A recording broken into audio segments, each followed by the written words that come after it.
I just recorded an episode on co-occurring disorders with autism, but now we are going to switch gears and talk. That was more on the diagnosis side. Now we're going to talk on the therapy side of things. So, as always, if you are a parent of an autistic child, I love connecting with you. Or if you have concerns about your child's development, my podcast is a great resource for that. If you know someone that is a parent of an autistic child or someone with concerns about autism, share this with them. It always can be helpful for them to have reputable information. And, any parents that are interested in learning more, getting support, parents of autistic children, or again, that have concerns, come join my Facebook community, facebook.com/groups/evolve autism. I'll see if there's any questions at the end as well, and I will do a live Q&A. All right, we're going to dive into the episode. We're back again, right? And today is an episode I've been promising for a while. So as you see in the title, it is what is the controversy about ABA therapy? So first off, we're going to talk about what ABA therapy is. What the autistic community says about it, and what we can do as alternatives as well. And I think it's really important that parents educate themselves on this and make the most informed decision for their family. I want to say this right off the top of the episode is I am not an autistic individual, so I do not firsthand speak for the community. I have never personally gone through ABA therapy, and I'm really trying to listen and learn. And the autistic community is very vocal about this. And I also want to say that I'm going to do my best to represent their perspectives. But this is where it's super important. We need to be listening to autistic adults directly. They are going to give you the most kind of reliable information about what their lived experience was. And that is something that they have that, professionals in the field don't have, for example. And so I'm going to encourage you. Yes, the purpose of this episode is to educate you and begin to introduce you to the topic of ABA therapy and making the best decision for your child. And I'm going to encourage you to go to autistic accounts. I love TikTok and Instagram for this, and really educating yourself. I'm also going to link some resources in the show notes that I share with parents at Diagnostic Feedback. And I say, listen, it's important for you to educate yourself on this topic. Here are some resources that are, either written by autistic adults themselves or validated by the autistic community. So yeah, this is just a basic introduction to ABA therapy and really talking about the controversy. It's not meant to be comprehensive in nature. And again, I am not intending to speak for the autistic community, but I want to give you an introduction to this so you can dive in further and make sure that you are making an informed decision. Because my stance as a provider, and I think with this idea too, that my brother went through intensive ABA therapy and he doesn't have this same opinion. And so things can vary, but ultimately you need to decide what is best for your family. But it's important to make an informed consent, or it's important to have informed consent when you are making decisions. And that is why I always have this conversation with parents at the diagnostic feedback session. When I'm saying, yes, it's autism, and we're talking about best next steps, we're going to have this conversation that I'm going to have with you today. So let's dive in. I'm Dr. Tay, a licensed child psychologist and parent coach specializing in autism. I have supported hundreds of autistic children and their families and have been in the autism field for over a decade. I'm the host of Evolve, the podcast where we have real conversations that are designed for autism parents just like you. Each week, we will discuss topics that directly impact your life, from providing psychoeducation about autism and neurodiversity to talking about your personal growth, well-being, and evolution as a parent. We dive into it all. Just keep in mind, nothing shared on this podcast is clinical advice, and you should consult with a medical or mental health provider if you need support. Now, let's get to talking about ABA therapy and the controversy in the field. So I just gave this disclaimer, right, of I'm not speaking for autistic adults in this or the autistic community in this. But I also am feeling this urge right now to say, if your child is in ABA therapy, what I would encourage you to do is still listen to this episode, educate yourself, and you might still decide my child's going to stay in ABA therapy, but this also might give you some ideas of how you can advocate in a way that really is aligned with the neurodiversity movement. And that's the thing. We have seen some of the ABA, providers and therapists and all of that start to make this turn towards neurodiversity affirming care. Now, what the autistic community will say, though, is they are pretty adamant that ABA is not the right course. And so we're going to talk about why. And if you're trying to decide if ABA is right for your child, again, educating yourself on this so you can make an informed decision. And I always talk about with parents who say, yes, I want to try ABA therapy. That is their right as a parent, and they're making decisions in the best interest of their child. And I trust that because I know as a parent, you are the expert on your child. And I do tend to work with younger children, so they aren't able to give their assent in this process. And if you're going to do this, I think there's really key elements we need to pay attention to. So the way this episode is going to break down, I'm going to introduce ABA. I'm going to talk about the controversy and what the autistic community says and what the concerns are with ABA. And then I'm also going to talk about alternative approaches, what we need to be keeping in mind, whether that's you make the decision for your child that ABA is the right path, things that you can advocate for, or what you can look for in terms of neurodiversity affirming care, because that's the thing. ABA therapy isn't the only route for your autistic child. So what is ABA therapy? I keep throwing this term out. ABA stands for Applied Behavior Analysis.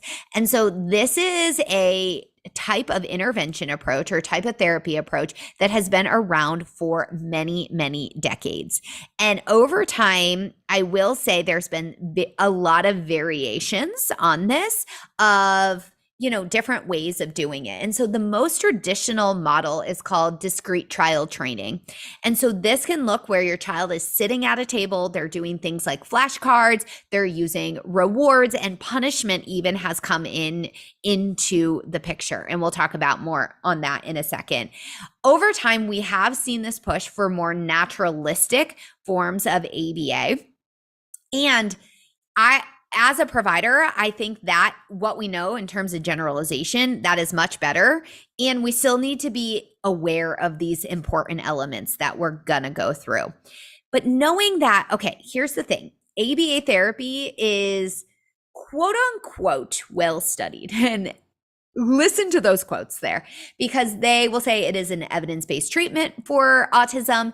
And what has happened is there was a push to get insurances to cover ABA. ABA tends to be very intensive in nature, requiring a lot of hours. So if parents were having to pay out of pocket, it was extremely expensive. And so, at a federal level, they really pushed towards getting more access. And that's what we see nowadays is that, insurance often is going to cover ABA therapy. And, things like Medicaid are going to cover ABA therapy as well. In some states, Pennsylvania, where I live, is one of them. Your child can be on Medicaid simply by the fact that they have autism. It's called the autism waiver here in Pennsylvania, and it's not based on income at that point. And that is a route for actually getting ABA therapy. So it is highly covered. And some of the challenges, there aren't a lot of autism providers. And so then what happens is parents feel like they have to do ABA therapy. And I will say there's some providers in terms of on the diagnosis side that are like, your child is diagnosed with autism, you have to do ABA therapy. And that is something you will never hear from me as a provider. Again, you get to make the decision, but we're going to talk about it all and make sure you really understand what type of decision that you are making.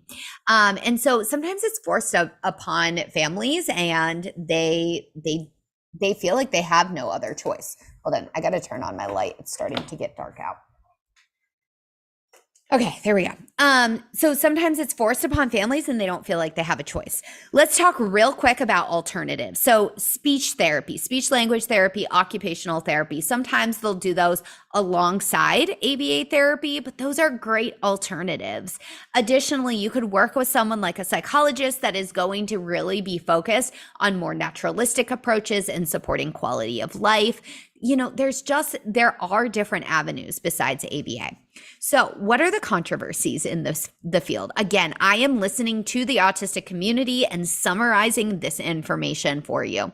The first one is that there is this idea that many autistic adults feel that aspects of ABA therapy can be harmful and that it can cause trauma. In particular, because it uses rewards and punishments to make a child seem more normal or less autistic. Examples of this are like reducing or trying to eliminate stimming behaviors, like flapping, like pacing, or even like some of the sensory elements, like you don't want your child to wear headphones because it's too loud in the environment. And so we're going to work to try to make it so they don't have to wear headphones. And it's like, no, let's just be more accepting that they need headphones to feel in a regulated state, which is, again, the neurodiversity affirming approach. But ABA historically has not used this approach. Also, like things like forcing eye contact. So where it's like, look at me, and then they get an M&M. And that's this idea of rewards too. And I find this on many different levels. This is an opinion outside of the autistic community.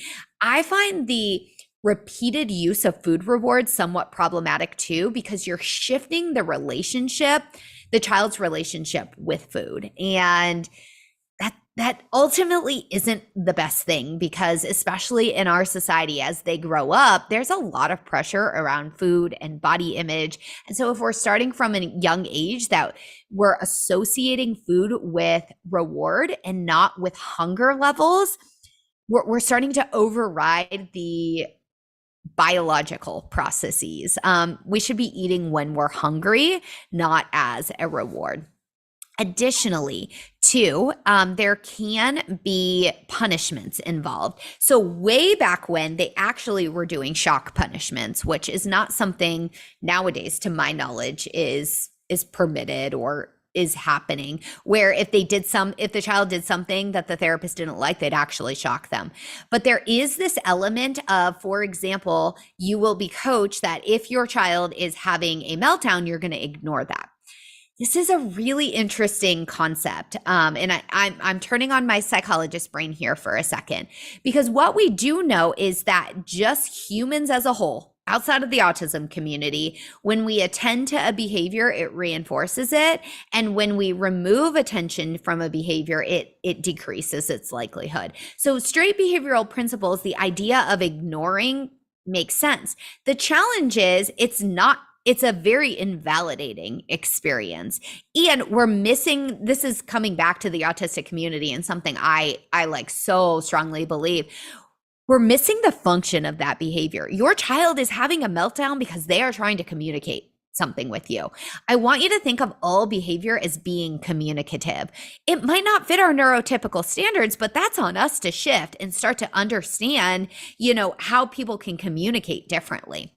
And so some of it is, if we are ignoring a tantrum, we're ignoring the attempts to communicate. So it's making your child actually less likely to attempt to communicate in the future.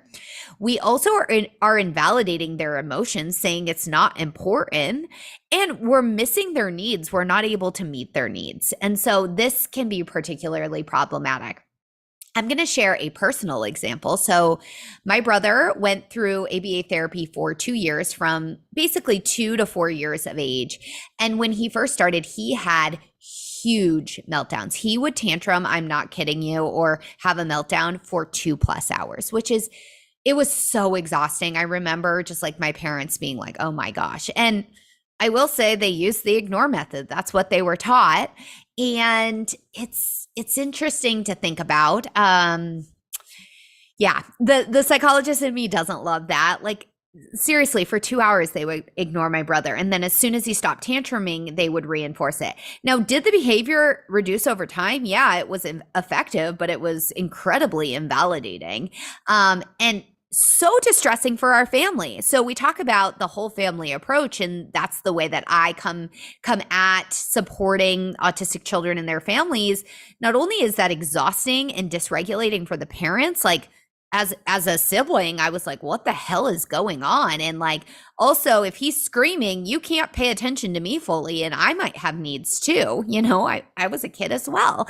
And so, yeah, that can be really problematic. So that's the idea of punishment too, is that either like full blown ignoring or removing something until they quote unquote calm down. And I kind of hit on some of the other pieces, but how this idea of ignoring is very invalidating. We also just are missing the boat of understanding your autistic child when we're doing this. So I'm not going to go there yet, what we do instead. I mean, I've kind of hinted at it throughout because I can't help but insert my opinion on this topic as a provider, because this is stuff that I'm working on day in and day out and educating myself. But I don't have that lived experience either. And that's the thing. Autistic adults that went through ABA therapy are coming out and saying that it was highly traumatic. And it's interesting. I've had a conversation with my brother. He remembers explicitly potty training. And if he would go in his like underwear, it would be like, no, bad. And I don't know, I remember coming home and like they'd be in our one like half bathroom on the main floor and just him screaming, and he just sat on the toilet the whole time. I was like, this is not functional. Like I at the time I just was like, what is going on? But now again, as a provider, I'm like, why would he just sit on the toilet this whole time? Like that is not naturalistic whatsoever. And it's going to make generalization of skills super hard as well. But he remembers that and he's like, yeah, that wasn't fun. He doesn't label it as trauma, although I have never asked him that. But like it was aversive at a minimal to him. It's salient because it's this negative experience. So yeah. But a lot of autistic adults are saying it truly was traumatic, and they're going to therapy now to heal from some of this. Again, we think about it from this sense is if you are invalidating someone's emotion or someone's communication bids and their behaviors, right? And saying, no, you cannot tantrum, that I'm going to ignore you. I'm going to withdraw all attention. What you are teaching them is emotional suppression. That's not ideal. There's so many problems with emotional suppression. We know that emotional suppression, for example, leads to higher rates of anxiety and depression. So that is an interesting thing to think about. The other thing too, in all of this, and this is what the autistic community says, is it's concerning because if we are trying to make the child quote unquote less autistic or more normal, what we really are teaching, it's not like there's like inherent tendencies and inherent ways their brain thinks. We're not making those go away. We simply are just teaching social masking of saying, you're allowed to do this here, you're not allowed to do this here. And we're also teaching, hey, you're not accepted here. You got to look like this in order to be accepted. And so social masking is this idea that it's an attempt to seem normal or hide autistic traits. And here's the thing we know is it can lead to low self-esteem and poor mental health. And so we see social masking happen a lot at school. And some of this just happens, I don't want to say the word naturally, maybe organically. I don't know the right word here, but it just happens from living in a neurotypical world, that some autistic individuals will pick up on, oh, I can't do this in this setting, even if they're not told. And so this happens a lot at school where kids will look drastically different at school than home. And, I've had conversations with parents that I work with is sometimes like your kid is going to need decompression time driving home from school, or if they get off the bus, like allowing them to have that time and space because they've been holding it together all day long. They've been trying to fit in. And I want you to take a moment and think about a situation where you felt really uncomfortable, right? And you were trying to fit in. Maybe you went to like your partner's work event and all of them, I know when I get with my together with my friends. We're a lot of psychologists, and we had to be really mindful of like the significant others in the group being like they don't want to talk about psychology all the time. But anyway, it's that idea of like you're in a group that maybe aren't your quote unquote people, right? And you are trying so hard to fit in. You are having to put so much energy and effort into this.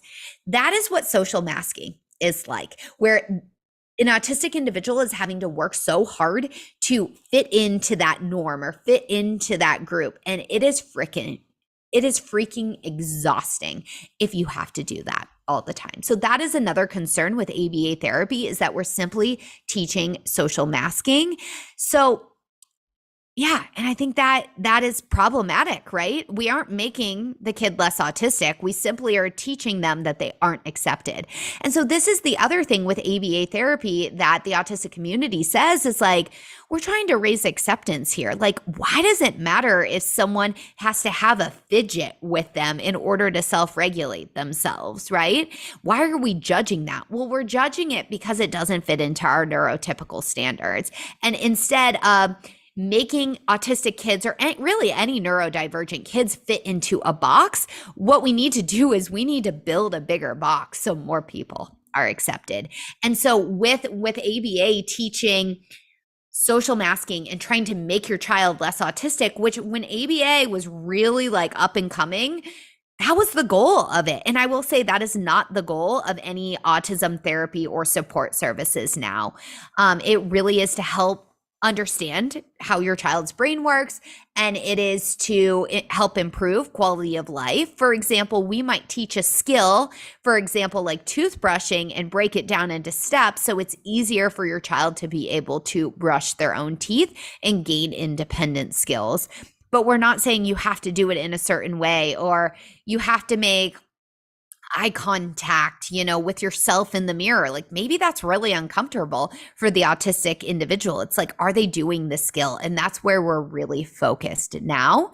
And so because there's such this emphasis on reducing autistic behaviors, that by default reduces acceptance. And we're trying to shift that now.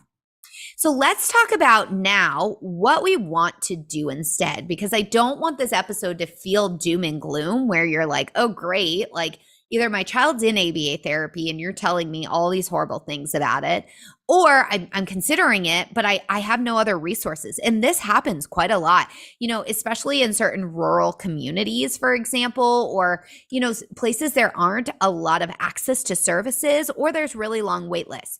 I do want to tell you though, in general, the pandemic had some positives. And I'm like laughing because I know how miserable we all were. But one of those is the ability to do telehealth. And so you can see someone in your state, or there were also moves. I'm part of what's called SciPact. It's 35 states so far, more are being added, have come together and saying, if you have a clinical license in one of these states as a psychologist, what that means is you can practice in the other one. So I do want to say that even if you seem to be in an area where there's less services, you might have access to other services through telehealth, and you don't have that burden of having to drive. And you might be going, how is my child going to do telehealth services? I will say, number one, it helps services to be really naturalistic. So I will do parent coaching using an early intervention model. For very young children, where we're working on skills naturalistically. And I'm able to watch their interactions and coach the parent. Additionally, it might be just you as the parent sitting down with the therapist and learning the skills and then disseminating them or implementing them at home. So there's lots of different options. So number one is we as a whole need to shift expectations. We need to shift expectations away from this idea that therapy or support services should make your child less autistic. That is just how your child's brain is wired. And it doesn't make sense to focus on that. And again, we need to make the box bigger and be more accepting. But it would literally be like, I'm trying to think of a good example. Let me think of one off the top of my head. Okay, if your child has diabetes, right? The goal I don't love this example. I can't think of a good example, so we're going to scratch that from the actual, episode. But also, okay, let me actually give you an example of this. If you are a person of color, that would be the equivalent of being like, you have to be less of a person of color. And yes, historically, we know there were a lot of horrible things that happened, and we have so much progress still to go in this regard. But like, you're always going to be a person of color, even if you adapt behaviors that are quote unquote, more consistent with the white community. You're still a person of color. You're not changing that. The way you are biologically made, the way you are born, that is part of your identity. And that's why I use that example is it is an identity, just like being autistic is an identity as well. Your child's brain is wired in a certain way, and we just need to be more accepting of that. So not only do we need to be more accepting and drop expectations around, what therapy can do, as a parent, you also have to shift your expectations as well. That, maybe the life you expected isn't exactly what's going to happen. But if you stay stuck in that rumination cycle of being like, my kid is different, I'm going to tell you, you're going to miss all the beautiful things that your child has to offer. And that is exactly, in line with neurodiversity is autism isn't just a list of deficits. And I've talked about this before on the podcast. Yes, from a diagnostic perspective, that's how we're looking at it. But after you get that diagnosis, we need to shift to this strengths-based approach and just understanding your child holistically. And so if you're so focused on how they're deviating from neurotypical standards, you could be missing the beautiful ways in which they deviate from neurotypical standards. There is so much brilliance in our world, and that is because brains think differently. And so, learning to truly understand how your child's brain thinks is going to be important. Another element of this is accepting various forms of communication. So traditionally with ABA, it's like we really are reinforcing eye contact. And it's like some individuals don't like making eye contact, but there's so many different ways of communicating. And why does that need to be there? Well, that needs to be there, eye contact meaning, because that's our neurotypical standard. But why can't we be accepting that if someone is getting their point across, or that, they have other ways of communicating, why can't we be accepting of that? And some of that as well is things like AAC devices, or accepting, your child writing something down or pointing to something versus verbally saying it. There's many different ways your child can communicate. Doing early intervention, we're often looking for some of these communication bids. And I'm going to get into another episode where I kind of break down, ways that you can make early intervention very naturalistic. But one example of this is a lot of times I find parents are missing communication bids for their children because, again, they're expecting the neurotypical standard of the child saying more. And the child could be asking for more. We're missing all these bids. And then the child goes into this meltdown, because the child is so frustrated. And so then if we use ABA's traditional approach and say, ignore that tantrum, all of a sudden, this all started because your child was trying to tell you they wanted more of something. And how invalidating, again, is that we miss their communication bid. That is on us. That is our fault, honestly. And I don't mean to make it sound like you're doing anything wrong. Honestly, it's about learning, right? But like, if we just simplify it down, take the emotion out of it in some ways, like, it is your fault. You missed the communication bit from your child. And now they're melting down, and now we're going to punish them for melting down when we just needed to shift some expectations here. And so I think that becomes important. Additionally, integration of sensory supports. Maybe headphones are needed, maybe fidgets are needed, maybe a sensory swing is needed, like different types of supports, and allowing stimming behavior too, because that's regulatory in nature. And so we really want to pay attention to those sensory needs as well as emotion dysregulation, and realizing that autistic children need more support. By ignoring their tantrum, we actually aren't teaching them any skills in that moment to be able to help them get through that. We're just teaching them that it's not accepted. And so integrating these sensory supports become really important. The last piece that I want to mention, and I stated this earlier, but behaviors equals communication. Your child's behaviors are trying to tell you something. And again, they might not fit the neurotypical standard, and it might feel like, well, my child's just trying to defy me, or my child never made, any early bids and now is melting down. It's like, no, that's trying to tell something.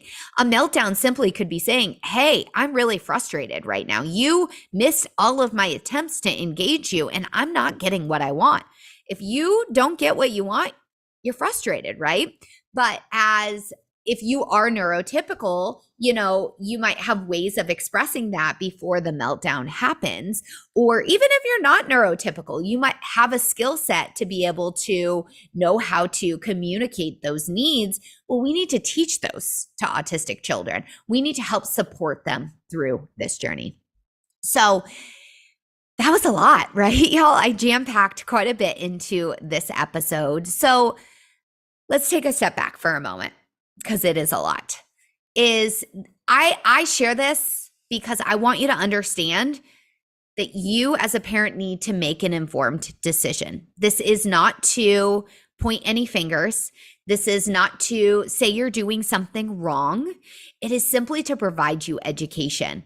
And so here's the thing. At the end of this episode, the last little bit I just went through, I talked about different ways that you can support your child. So even if your child is in ABA therapy, start having these conversations, with the child's provider and being like, how can we start to integrate a more neurodiversity affirming approach? And also realizing that you have choices too. And I think sometimes there is a scare tactic used with ABA where it's like, well, your child needs early intervention and it's super important and you don't want to miss the window. One, it's not giving you all the information. Two, you're making a decision based out of fear. Three, it's not taking into account even the whole family system and what you need. Do you have the capacity to do this intensive services? And I will say this intensive services, we also need to think about your kid just needs to be a kid. Is there time for your kid to be a kid, or are they in an intervention all the time? And what we also know from research more recently is, yes, we do know the earlier we can start support services, the better. That is true. And what we also know is it's never too late. Your child can make progress and can grow. And we also know that a total of 25 hours is what a child needs to progress. And you're going to hear that number and be like, oh my gosh, that's so much. It's not saying your child needs 25 hours of ABA therapy or any early intensive therapy. What it's saying, you can work on skills and supporting them naturalistically. It might be your child's taking breaks on a sensory on a sensory swing. That is intervention, so to speak. That contributes to this. Your child might be in a daycare or preschool setting or early education or elementary school. Those are hours. Those are ways that they're working on skills. Speech therapy, occupational therapy, feeding therapy, all these different types of therapy also contribute to this. And then also, if ideally, I've talked about this before, is as the parent, you are learning these skills so you can embed them in natural everyday activities. And that is really what I teach parents how to do, is how they can support their child's development and help promote their skills and their quality of life through everyday activities. So it's not this burden on the family system as much of a burden. There still is a burden, if I'm being completely honest, and it allows your child to be a kid. And one of the main things is following their interests. The more you can follow their interests, the more you're going to get them engaged, which actually is a point I didn't even make in this whole episode, is a lot of times with ABA, we're forcing an interest on them. And so then we're not getting engagement, and that's making it really hard. So one intervention strategy is like, what is your child playing with? How can you enter their world? All right, y'all, I should wrap this up because I could keep going. But I hope this was an introduction to you. And this is the type of conversation, obviously not often not quite this in depth, only because of timing. Although I have a lot of conversations with parents and I'm not afraid, after that initial feedback session, I also do a 2-week follow-up in my early diagnosis. Well, in my diagnostic services, in my diagnostic assessment services. So maybe they are getting this information, but it also is more of a dialogue versus me talking at parents, but I provide resources and it is just an introduction. And the biggest encouragement that I have is keep learning, and in particular, learn from the autistic community. And I absolutely love TikTok and Instagram for that. I know that might sound crazy, but that's the thing. You can get direct access to some amazing, amazing accounts. And then, like I said, I also will link resources in the show notes. All right, y'all, that is a wrap for this week's episode. Thank you so much for being here. I hope this was insightful, and there are more potentially difficult conversations like this to come, because I just feel committed to making sure you have all the knowledge as a parent to make the most informed decisions for what is best for your child. All right, y'all, that is a wrap. All right, y'all, if you are listening in on my personal Facebook page, LinkedIn, or YouTube, I'm going to disconnect now, but you are welcome to join us at facebook.com/groups/evolve autism. If you are listening